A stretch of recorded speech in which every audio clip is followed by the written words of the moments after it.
Right, so welcome to today's video where, as you can see, we're going to actually be going over the Team Spirit versus Astralis third map, which everybody by now should know. Team Spirit won 16-1, but now it's a case of why or how did that happen? So let's start off with round one. Okay, so Astralis, they take long, there's no contact, and they do 2 smokes towards the crossover. We'll see that coming through in a second. And we'll then actually pause it as soon as the smokes come in. So we're just going to see the smokes fly through. Here they come. Right. So the 2 smokes come in. I'm going to pause it right here.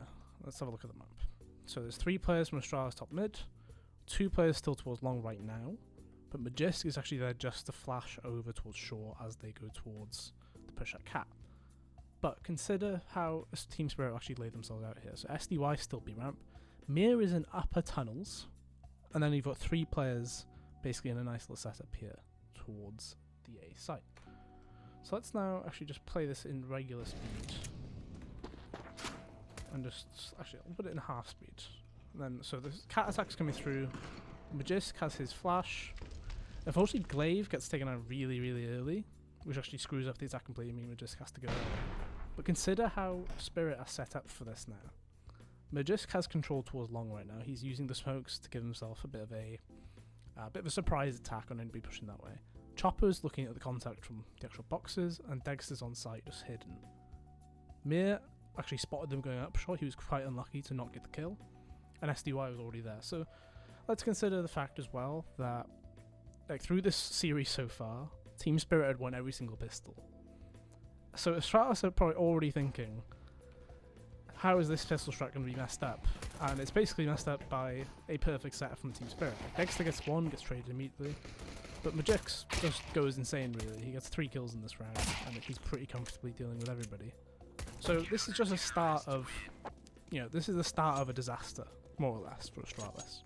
So the next round we're actually going to go through is round 3, which is actually considered to be the buy round. So obviously, you could argue Device isn't on a proper buy round, he just has a scout, blah blah. He chose to go for a scout in the second round. He knows his buy is going to be like this in the third. It's not too much of a crazy thing. But let's consider the 2 MP9s in play, so Chopper and Magix. And then also how Mir plays this round as well. Because Dexter, he does his usual peeking towards mid. He'll get tagged later on in this round anyway, which you can see here. So as soon as he gets tagged, he flashes him and he's actually going to swap places with SDY. And Mir is the key man here. So consider, let's pause it right here. So Mir is playing close. Right, he's playing right close mid doors.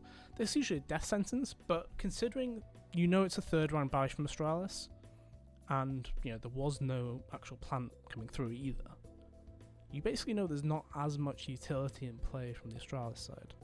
So chances of you being mollied out in this position right here are actually relatively slim. So he plays close, but he knows he has backup from Chopper on short. So you'll see this now coming through. So Mir plays close, he gets the kill, and then Chopper immediately is able to actually push offshore to stop the trade from Device. This then leads into a B attack with Degs at the back of sight, who honestly, he probably should have got both of them, in this next shot. He actually hits both players, kills one of them, and ultimately he's on his 4, but Mir, it's fine. But we're only at round 3, and it feels like none of these rounds have really been close. 3 players alive, 3 players, 4 alive. And now round 4, this is straight off the back of that round just now. This is where you truly start to see the stereotype of CAS, they just play really aggressive and there isn't much method to their madness. But there really, really is, right? So we're going to watch Chopper here. So he still has an MP9 from the previous round. He wasn't able to upgrade because it was Device's scout on short that was closest to him. Some lovely movement there, by the way. That's actually the most efficient short jump he could do. So he's heard contact at long. He knows they're out with pistols. He's actually going to go lower, and then he gets this kill. But let's consider now, he gets this kill. We'll pause it.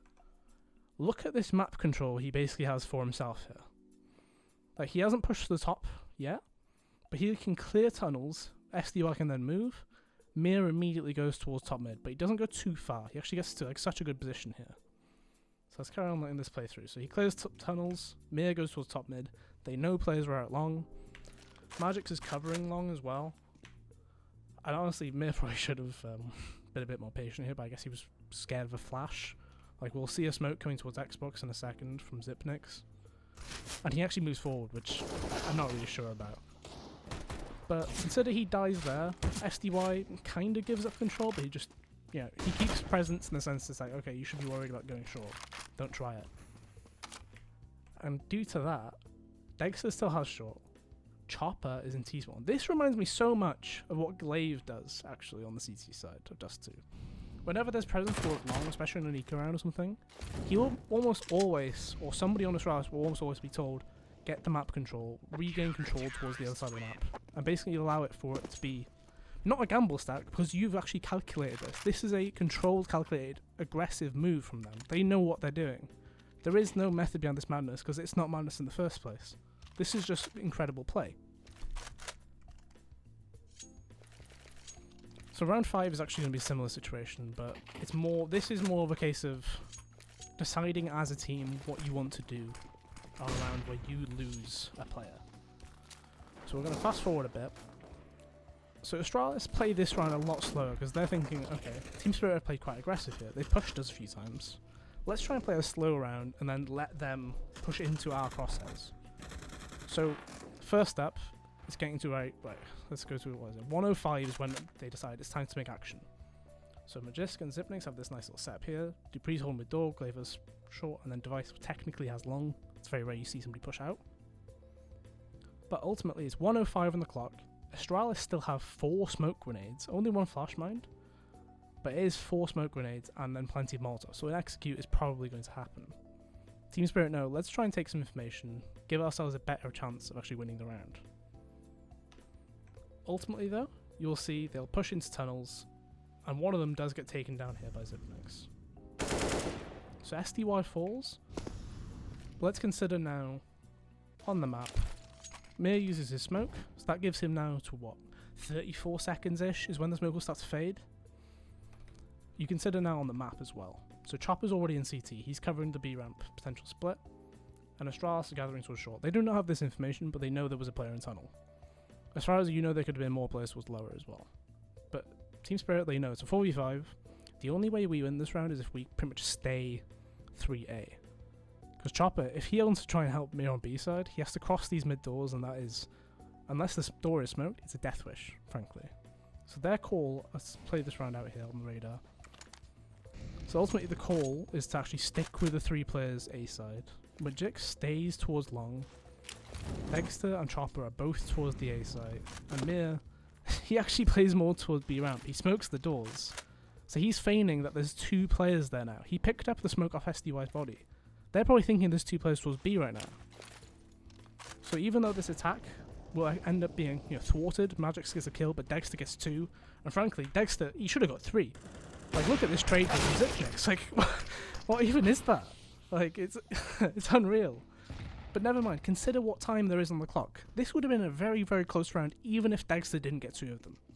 Like, the fact he got 2 is crazy, but it would have been probably 20 seconds going around this corner with 2 players still alive on this side of the map. So now we're going to go through the round which was actually one of my favourites for this actual series. So let's consider that Astralis, they go for a long take, and we see Magix bail out very early. Not even a Molotov used, in fact. The only thing used was actually Chopper using a flash, and he smoked mid for the players to cross. So Astralis have long control, Team Spirit know they've given it up, and they're more than willing to allow for this to happen. They'd already boosted Dexter short, so they've got good control here. And Magix, you can see he's already lining up his smoke to use, so he can actually sit behind the barrels and then still fight. We're going to see 1 smoke get used early, which is just to see if there's bait grenades, but it also lets them walk up. So let's just get to when they're about to start crossing. So we're at 108 on the clock. The CTs still have 4 Molotov grenades left, as well as 4 HE grenades. So let's consider as well that Chopper and Mir, during all this, they've already got tunnel information as well. But at this point it's a bit too late anyway, because the players are about to cross. But the real huge thing is how Dexter and Magix use their grenades here. So as I mentioned, Magix, he's lining up for the smoke, but he actually starts... Oh yeah, he fumbled his grenades, but he got all of them out, is the amusing thing. So it's actually kind of okay, considering what does happen with it. So let's actually let this one play out. So we'll see it from Magic's perspective. He throws the Molotov, he throws the grenade. Obviously he does get killed, but consider, look at the kill feed. Players are falling without really any gunfights, per se. Like, Dexter gets a kill with his Molotov, Magic's got a kill with his grenade. Dexter, unfortunately, he went a bit too far forward, but it actually gives information there is already one player in sight, and he didn't see the bomb, but they can now actually play this a bit more carefully. So we'll see Chopper as well. He just arrives on short. He's going to use his Molotov to delay the plant, which is something we saw Astralis do. It was the old strategy they did where they kept playing on short, but then using their grenade late to delay the plant over and over and over again. But, you know, consider as well, the scoreline is 9-0. Spirit are well in control. The confidence is flowing. This fight right here, from SDY versus Device, how many times do we see Device lose this fight? Like, SDY isn't the primary AWPer in this team. And Device is, like, I don't know, he's really not expecting SDY to peek on him like that. And I'm guessing they're thinking, these CIS players, they just peek us all the time. Why would you not just hold for that peek and trust your players on site? It's so peculiar, and honestly, Team Spirit, they wholeheartedly deserve this win so much. And it's not even a case of Astralis playing too badly, it's a case of Spirit just being comfortable and knowing what they're good at.